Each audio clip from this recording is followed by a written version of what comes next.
This Week in the Boardroom, brought to you by NYSE Governance Services Corporate Board Member, along with Governance Knowledge Partners, the Center for Audit Quality, and Grant Thornton, and contributing partners, National Investor Relations Institute, and the Society of Corporate Secretaries and Governance Professionals.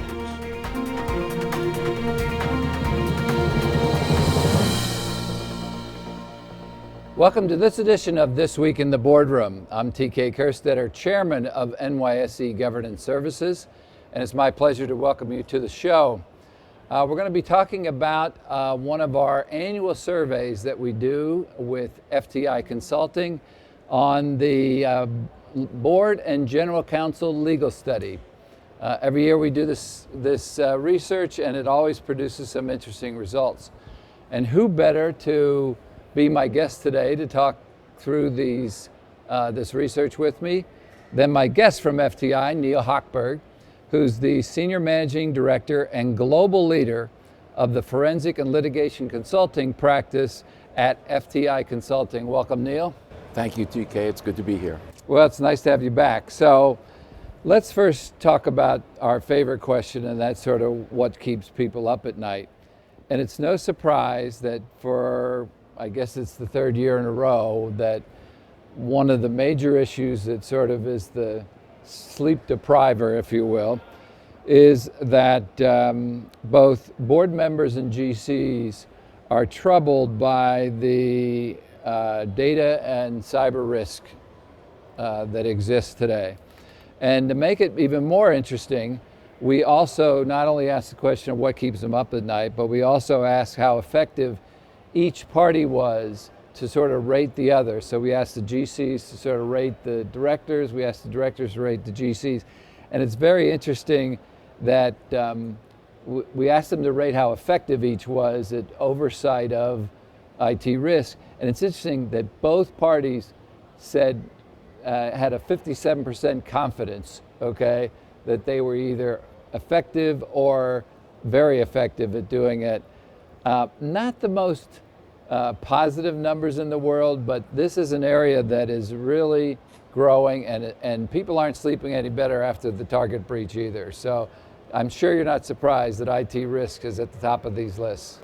That's correct. I'm not surprised. And actually, I am surprised that both the directors and the general counsels feel that each of the other one is 57%. It's actually a higher number than I would have thought, because the risks are so significant to the organization, both from an operational standpoint, an intellectual property standpoint, and a business reputational standpoint, that it's overwhelming. I believe research will show that this is going to be top of mind, not just last year, not just this year, but for many years to come.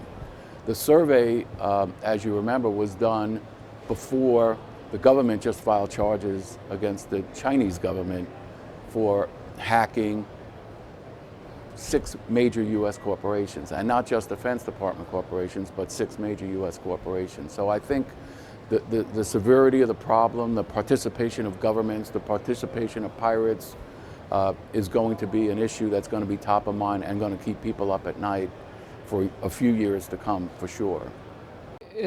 Isn't the real problem with this is that we don't know what we don't know? I mean, it's not like we can plan for something, because the attacks keep coming from different angles, different types, things that nobody would expect. Isn't that really what one of the biggest challenges is?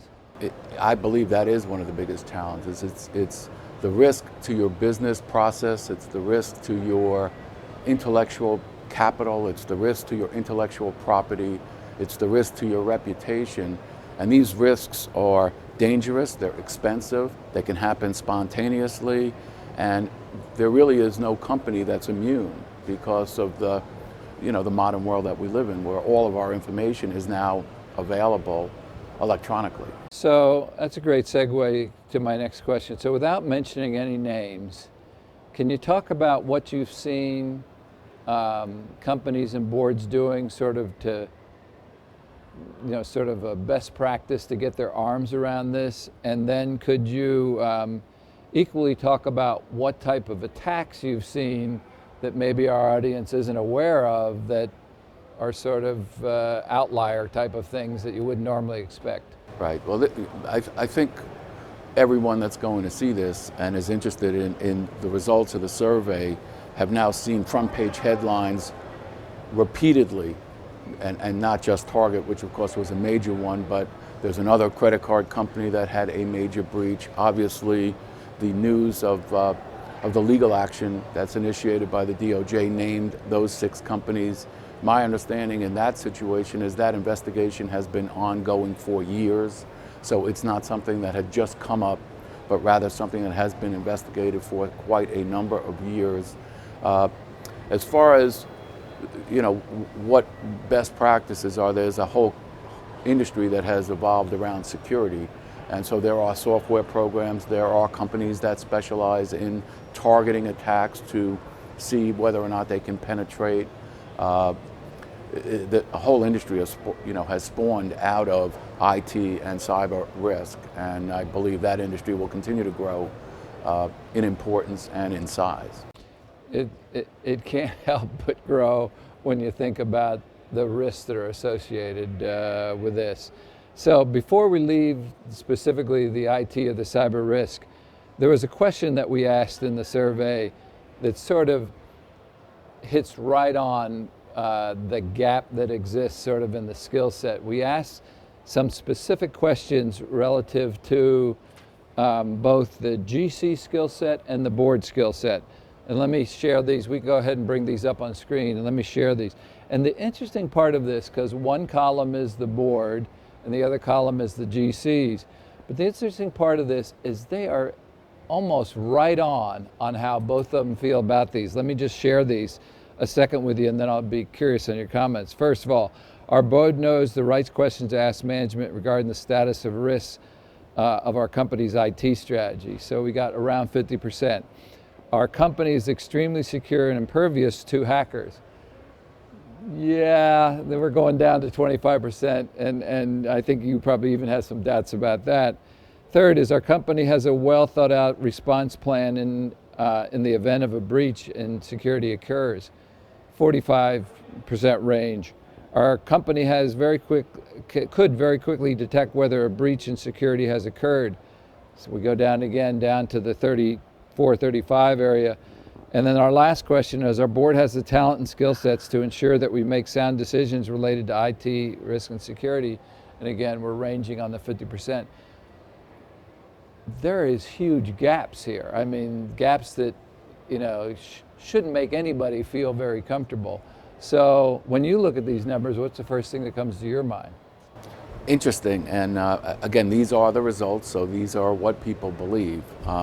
But a couple of questions I would ask. One, 50% that the board knows the right questions to ask is surprising, because having the background and the knowledge and the understanding is much more complicated and technical, but not even knowing the right questions to ask of your chief information officer, management, or whoever, it's surprising to me that only 50% felt, and how similar both the board and the GCs were, that they even knew the right questions to ask.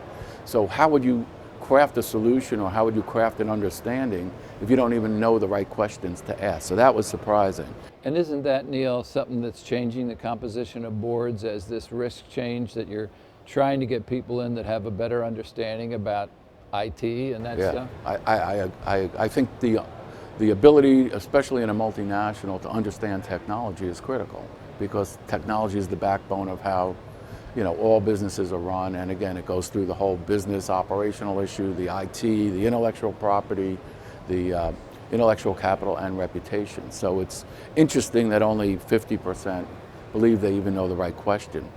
As far as the second observation, which is that the company is extremely secure to hackers, again, I'm surprised that 25% believe they actually are extremely secure.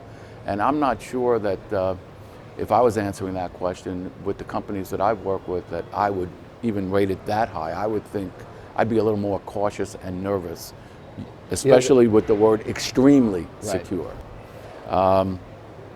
A response plan to a breach, interesting that that's under 50%, because I would think most companies would have a response plan. Now, this is an area that there is no reason for the number not being higher. I agree with that. Because if you may not be able to control the type of breach, you may not even know, which is the next question, when you've been breached. But when you have a breach and you don't have a plan in place, then you aren't doing your job, whether it's a GC or a board of directors or management or whatever it is. I agree. I was very surprised at the low response to that particular question. Again, I'm a little bit surprised at the next response in light of the response to the third observation, which is that a company could quickly detect a breach. And I think they may be a little overconfident on that, believing that 35 to 40% of the companies could quickly, again, the words are interesting, quickly detect a breach. I think that's maybe a little bit overconfident on the part of the board members in particular, who rated that higher than the GCs. There may be a large percentage of those that have a breach right now and don't even know it, yet they've answered the question positively. Right. Because breaches are, I mean, sometimes it takes a long time for people to discover that they have a breach. Things have been infiltrated through any number of malware type, situations, and it's, so using the word quickly again is the same way I'm looking at extremely in the second observation, which is extremely is a strong word, quickly is a strong word, and in light of the other responses, it's surprising that 40% of the board actually thinks they can quickly respond, just as it's surprising that 26% of the board members believe they're extremely secure to a hacking incident. So, it's all interesting. The fifth observation kind of falls in line, I guess, with the other questions, that about 40-some-odd% believe they have the skills to at least deal with security decisions. It's kind of aligned with, do they have the right questions to ask? But, well, if nothing else, this shows the gap, and this gap is, as you said, reputation, dollars, operations. Yeah, it's a big risk. So that can't make anybody, that would keep me up at night. Yeah. So, well, let's move on in the study, and we'll stay in the digital space. And this next question caused me a little bit of consternation when I saw it, and that was the results on the understanding of social media. We asked the question, does your company have a formal social media policy? And only 44 of the companies that responded, 44% said that they do. Now, that sort of seemed low to me, because again, that's something that's controllable again. But what was even more distressing to it is when we asked the question about a follow-up question to that thing, 33% of the companies have not discussed the topic of social media in the boardroom, or have said they don't plan on doing it in the future. So if I'm an investor if I could identify those 33% of the companies that are sticking their head in the sand that social media can't have an effect, and I understand that a director may not be an expert in tweeting or in texting or whatever that might be, but you do have the responsibility as a director to understand how these things affect your business. So how can you go and not even have this discussed in the boardroom? Again, very surprising. I mean, any corporation that has a diversity of workforce, particularly in age diversity, where they're recruiting young people or they have people in their 20s and their 30s, social media is what they grew up with. So whether it's Twitter, whether it's Facebook, whether it's texting, it's a form of communication that's now grown to the point where it's also a major advertising outlet and marketing outlet, and really a basis of communication on so many levels. So again, reputational risk, intellectual property, business, non-public business information, all of which many employees don't understand the difference between what's non-public and public, and they might be innocently using various social media outlets to actually disclose information that shouldn't be disclosed. And so for a board not to even have discussion around it, 33% I think, not even talking about social media not even from the perspective of what is the company's plans to use social media to enhance their business, but also how are they going to protect their reputation and ensure that their employees are aware of what's right and what's not right with respect to social media is very surprising. Well, I'm hoping that this show will bring some light to that. My experience is that people that watch this show or look towards any type of education are really not the audience that we want to speak to. They have a general understanding that, hey, these are things that we have to stay on top of. It's the group that has no interest in furthering that are probably the group that we're most worried about. But again, things that are in your control, there's so much in this space, whether it's social media or cyber risk or big data, there's so much that's not in your control. To not do the things that are in your control just seems almost like increasing your risk. Yeah, I think that these issues are like cyber risk and the whole IT platform risk.